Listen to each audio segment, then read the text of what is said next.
They say the Women's March today was supposed to be nonpartisan, and it was a march to revive women's rights. But if you look at any live stream, any photographs of the parades today, this was clearly not the case. This was a partisan movement, and apparently it happened in many capital cities across the world. But this was not a women's march. This was an anti-Trump march. If you look, for the few who have, if you look at the demographics of the voters for the presidential election, the bigger difference for who voted for Clinton versus Trump was actually racial, not men versus women. Most white men and most white women voted for Trump. Most minorities voted for Clinton. Most women voted for Clinton. But if you only take white women, most of them, it was 54% of white women voted for Trump. So this was not a women's march at all.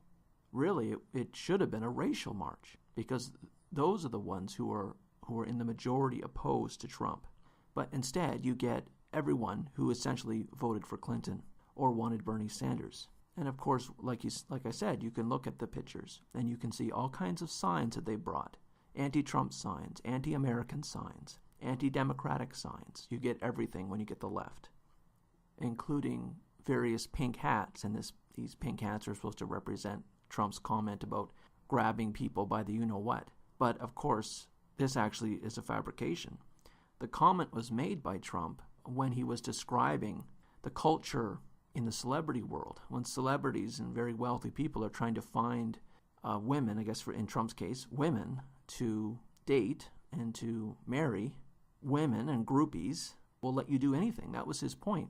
His point about grab her by the you-know-what was actually a commentary about women, gold diggers, trying to go after wealthy men.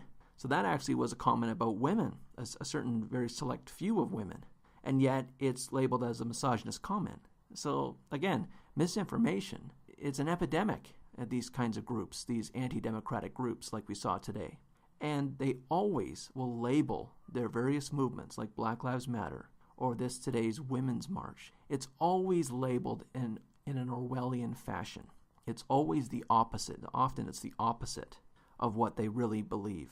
And I and the people who watch these videos, I think, are the rare people who care more about the truth than what looks good or the fanciful illusions that are printed by the mainstream media.